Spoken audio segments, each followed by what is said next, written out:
Caros alunos e alunas do 11º ano, sejam bem-vindos de volta ao nosso programa Aprender e Estudar em Casa. Sou Adérito Afonso, o vosso professor de matemática. Como sabem, o país está ainda enfrentando a pandemia do novo coronavírus Covid-19. Convém ainda continuar a seguir as regras do Ministério de Saúde e Ministério da Educação para evitar a sua propagação.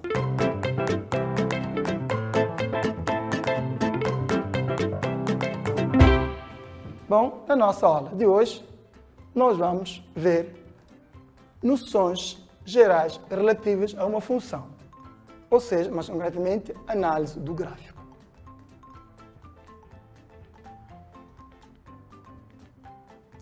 Vejamos uma pequena nota histórica. Em diversas situações do dia a dia, é possível perceber grandezas que, de certa maneira, estão relacionadas.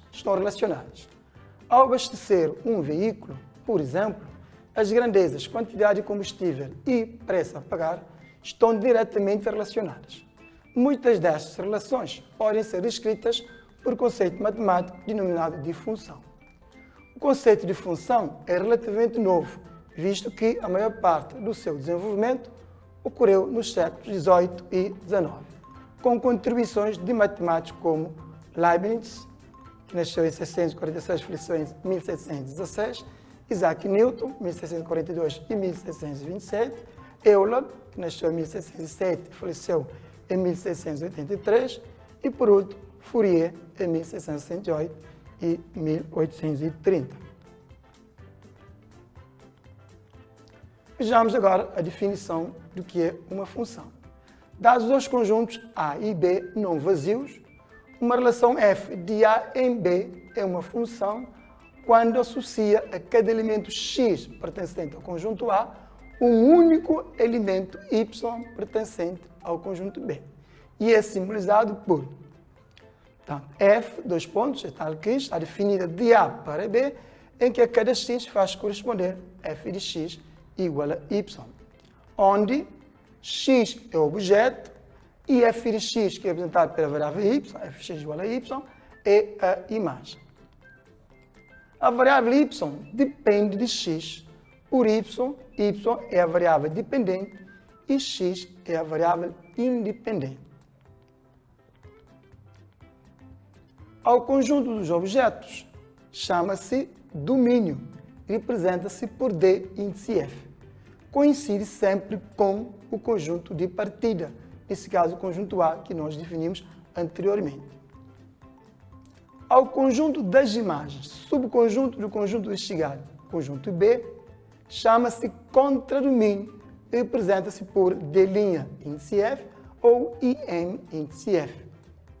Nem sempre coincide com o conjunto de investigado. Vamos ver agora gráficos cartesianos. Primeiramente, vamos ver funções reais de variáveis reais, recordando a definição. Chamam-se funções reais de variável real as funções que têm por domínio e contradomínio subconjunto do conjunto dos números reais, ou seja, o conjunto do conjunto R. As funções reais de variável real podem ser representadas por gráficos cartesianos, é o que nós vamos ver. O que é um gráfico cartesiano? O gráfico cartesiano de uma função real de variável real é o conjunto dos pontos do plano cartesiano que tem as coordenadas x, f de x, neste caso com coordenadas que eu já tinha dito. Exemplo do gráfico de uma função afim, como exemplo do gráfico cartesiano. Função afim, função de primeiro grau, você estudar no 8º ano, Está de uma função definida de R em R, ou de Q em Q, tanto no 8º ano definir em Q em Q, mas também pode ser definido de R em R, porque cada x vai responder y igual a de x mais b. Por exemplo, y igual a x mais 1, onde o valor de A é o coeficiente de x1 e o valor de B é 1. Então, o gráfico de uma função afim, como você já sabe, é uma reta. Agora vejamos noções gerais relativas a uma função e análise do gráfico. Começamos por domínio começamos por domínio e contradomínio de uma função. Para determinar o domínio de uma função f, representada graficamente, projetamos o gráfico no eixo do x, no eixo x. Para determinar o contradomínio, projetamos o gráfico no eixo y. Exemplo. Consideremos a seguinte representação gráfica de uma função f. Então, vamos ver como calcular o domínio e o contradomínio. Portanto, como vimos, o domínio, vamos fazer a projeção no gráfico do x e o contradomínio, vamos fazer a projeção no eixo do y. Então, aqui temos o nosso gráfico, né? Aqui desenhado, portanto, que é o nosso gráfico, que nós temos também na tela, né? Tem esse gráfico aqui, né? Que está aqui desenhado no quadro. Então, vejamos como calcular o domínio e depois vamos ver o contradomínio. Então, como vimos, vamos fazer a projeção do gráfico em relação ao eixo x. Então, começaremos da esquerda para a direita, certo? Aqui o nosso ponto vai fazer a projeção. Então, vamos projetar o gráfico, não é? Certo? Então, vou trocar de cor, mas tendo em conta o quadro é verde, né? Aqui azul, vamos fazer a projeção, não é? Tendo projeção, aqui o gráfico vai projetar para cima, né? Aqui vai projetar para baixo. Aqui vai projetar para cima. Aqui, por exemplo, então, é mais infinito. Então, podemos dizer, então, que nesse caso, que o domínio da função f, começando da esquerda para a direita, né, o conjunto dos objetos, então começa a projeção desde menos 4, né, vou corrigir aqui, certo? De menos 4 até mais infinito, certo? Portanto, aqui temos uma bola fechada, então fica fechado à esquerda até mais infinito, que é sempre aberto, como vocês aprenderam no décimo, certo? Então, vejamos agora o contradomínio. Como temos visto anteriormente, vamos fazer a projeção em relação ao eixo dos y. Então, agora vamos fazer a projeção de baixo para cima, né? Esse ramo aqui, vou colocar aqui o contradomínio, vou pôr aqui ao lado, né? Domínio da função, de menos 4 a mais infinito. Então, fazendo a projeção do gráfico, né? Em relação a y, da direita para a esquerda, né? Projeta, né? Projeta.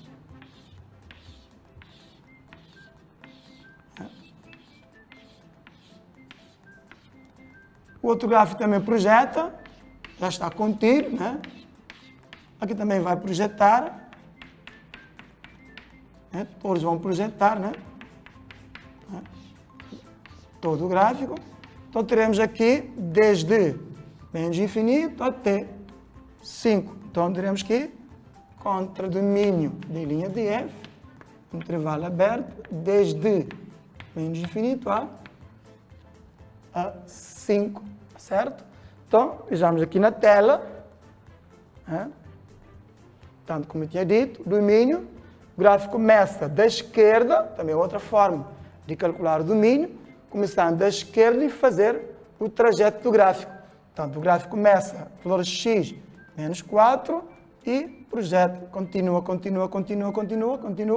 até mais infinito, certo? Uma outra forma também de calcular o domínio. Quanto ao domínio? Volta atrás. Tanto quanto ao domínio, tanto aqui, o gráfico começa aqui desde menos infinito e esse ramo sobe, até 5. Os outros ramos já estão contidos, então, quanto ao domínio, de baixo para cima, ou seja, de menos infinito até 5. Certo? Entendido? Vamos continuar? Ok, então, continuemos.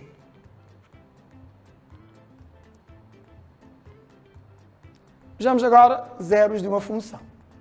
O que é zeros na função? É todo objeto que tem imagem nula, ou seja, f de x igual a zero. Graficamente, os zeros de uma função correspondem às abscissas dos pontos em que o gráfico intersecta o eixo do x. Então, analisando o nosso gráfico, onde é que o gráfico intersecta o eixo x? Temos aqui, esse ponto, né, que é menos 1, né, e nesse ponto aqui, que é 5, e nesse ponto aqui, que é 9. Então, podemos ver novamente o gráfico, né? Portanto, aqui 1, certo? 5 e 9, onde o gráfico intersecta o eixo do x, ou o eixo das abscissas.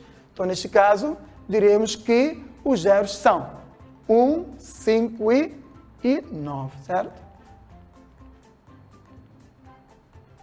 Portanto, 1, 5 e 9, como já tinha dito. Continuemos agora. Sinal de uma função. Se não é zero, ou seja, estamos a falar um objeto zero da função, caso esse objeto não é zero, então é um número positivo ou é um número negativo. Uma função é positiva, graficamente, não é? No intervalo em que o seu gráfico se situa acima do eixo do x. E é negativa no intervalo em que o seu gráfico se situa abaixo do eixo dos x. Então vejamos o exemplo, considerando o mesmo gráfico da função f, que temos aqui do quadro, né? Portanto, a parte de cima, portanto, vejamos aqui o gráfico está amarelo, portanto, temos a parte que fica em cima do eixo do x, certo? Desde menos 4, fechado, até menos 1, aberto, porque é 0, né? E começa de 5 até 9, portanto, aberto à esquerda e à direita, então, em 5 e 9 é 0, portanto, e ela é negativa para embaixo do x, ou seja, desde menos 1 até 5, intervalo aberto, e de 9 até mais infinito. Então, vejamos na tela, né? O nosso gráfico de novo, né? Vou buscar aqui no quadro, né? Onde aqui ela é positiva, né? Portanto, f é positivo, ou seja, f de x maior que 0, todas as imagens são positivas, para x presente um intervalo de menos 4 a 1, união com 5 a 9, certo? De menos 4 até 1, aberto, né? Menos 4 fechado a 1, aberto, união com 5 a 9, certo? E ela é negativa, portanto, fx menor que 0, ou seja, a imagem negativa, menor que 0, para valores presentes num intervalo de 1 a 5, né? Aberto, 1 e 5 são zeros da função, e de 9 a mais infinito, 9 também é zero da função, fica aberto, certo? Continuando, vejamos agora injetividade. Uma função f é injetiva num intervalo e o seu domínio se para dois quaisquer valores, x1 e x2, de modo que, pertencente a esse intervalo, de modo que se x1 for diferente de x2, então fx1 será diferente de fx2. O que quer dizer? Significa que uma função é injetiva no intervalo se a objetos diferentes desse intervalo corresponde também a imagens diferentes. Está claro? Então, continuando, vejamos agora, no caso de existir objetos diferentes com a mesma imagem num dado intervalo, ela é não injetiva nesse intervalo. Exemplo, f é injetiva no intervalo 4 a 7, portanto, vejamos aqui, por exemplo, portanto, a partir de 4, aqui, até 7. Portanto, temos aqui, portanto, esse intervalo, ela é injetiva. Portanto, cada objeto tem imagens diferentes. E é não injetiva, por exemplo, no intervalo desde menos 4 até 4, por exemplo. Se pomos aqui esses dois objetos, menos 4 e esse objeto aqui, aproximadamente menos 1,5, né? Então, são dois objetos diferentes. vão ter a mesma imagem, nesse caso 3, né? Tanto menos 4 como menos 1,5 aproximadamente vão ter a mesma imagem. Então, nesse intervalo de menos 4 até 4, a função é não injetiva. Vamos ter vários outros objetos diferentes com a mesma imagem, sem um dos exemplos, certo? Então, continuando.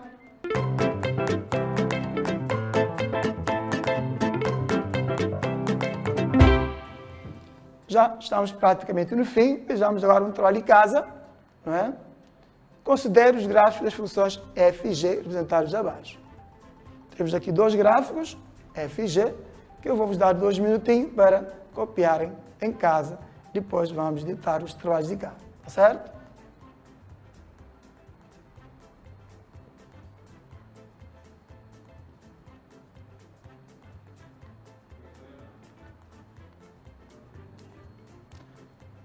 Então, já está? Foi fácil copiar o desenho, o gráfico? Muito bem. Então, continuando. Então, agora, a linha A determine o domínio contra o domínio de cada uma delas, ou seja, da função f e da função g. A linha B indique os zeros das duas funções. A linha C estuda-as quanto ao sinal.